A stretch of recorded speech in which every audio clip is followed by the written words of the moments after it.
Sriracha പോലീസിനെ വിളിക്ക്. ഈ തറവാട്ടിൽ ആരെയും വെറുതെ വിടരുത്. എല്ലാവരും കളികളാ. ശിവയുടെ കൂടെ ചേർന്ന് നമ്മുടെ നാഥിനെ ഇവരെല്ലാവരും കൂടി കൊന്നിട്ടുണ്ടോന്ന് ആർക്കറിയാം? മാധവി വായിൽ തോന്നിയൊക്കെ വിളിച്ചു കൂവിയതും കൽപ്പനയ്ക്ക് വിറഞ്ഞു കയറി. അപ്പോഴേക്ക് ഇരുവരും തങ്ങളുടെ ലക്ഷ്യം മറന്നിരുന്നു. വീട്ടിൽ കയറി വന്ന് അനാവശ്യം പറയുന്നോ? അപ്പൊ നിന്റെ കെട്ടിയവനായിരുന്നല്ലേ ശിവൻ? നിനക്ക് സംശയമാണെങ്കിൽ ഈ നാട്ടിലിറങ്ങി ആരോട് വേണമെങ്കിൽ ചോദിച്ചു നോക്ക്. ആർക്കെങ്കിലും ഓർമ്മയാണെനിക്കില്ല നാഥനെയും ശിവനെയും. ആ പ്രേമന്റെ വീട്ടിലാ രണ്ടും താമസിച്ചിരുന്ന്. നാഥനെ കൊന്ന് ഞങ്ങൾ ആരുമല്ല. ഈ ഫോട്ടോയിൽ കാണുന്ന ശിവനാ.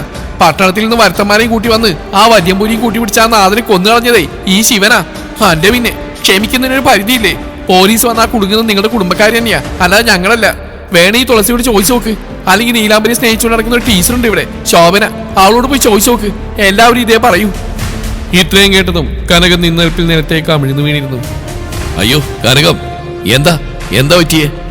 നിലത്തെടുക്കുന്ന കനകത്തെ ജയേന്ദ്രൻ പിടിച്ചെഴുന്നേൽപ്പിക്കാൻ ശ്രമിച്ചു. പക്ഷെ അവർക്ക് അപ്പോഴേക്കും ബോധനഷ്ടമായിരുന്നു.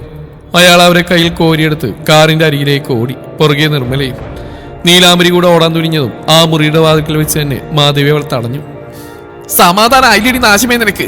വലതുകാലം എടുത്തു വെച്ചൊരു വീട്ടിൽ കയറി വന്ന് ആ കുടുംബം കൂടി തൊലച്ചില്ലേ നീ? നിനക്ക് നിന്റെ തള്ളക്കും പോയി ചത്തൂടെ? പറ്റുമെങ്കിൽ അകത്തിടക്കുന്ന നിന്റെ പിഴച്ച തള്ളയോട് റോഡിലിറങ്ങി നിൽക്കാൻ പറ. ഈ പ്രായത്തിൽ ആണുങ്ങളെ വലവീശി പിടിക്കാനുള്ള കഴിവ് അവൾക്ക് ശരീരം കൊണ്ട് ദൈവം അറിഞ്ഞു കൊടുത്തിട്ടുണ്ട്. അപ്പൊ നീയും കൂടിക്കോ. പണ്ട് രഹസ്യക്കാരന്മാരെ മുറിക്കയറ്റി സൽക്കരിക്കുമ്പോ ഒരു പെൺകുഞ്ഞ് ജനിക്കുന്നു. നിന്റെ വേശ്യാത്തരത്തിന് അവൾ മറുപടി പറയേണ്ടി വരും നീ കരുതി കാണില്ല, അല്ലേ പത്രേ? നിന്നെപ്പോലെ അഴിഞ്ഞാടി നടക്കുന്നവളുമാർക്ക് അതാ ശിക്ഷ. നീലാംബരി, ദയവ് ചെയ്ത് ആ കുടുംബം മുടിപ്പിക്കാൻ അങ്ങോട്ട് തിരികെ വരരുത്. അല്ലേ തന്നെ നിന്നെ ആരെയും അവിടെ കയറ്റുക?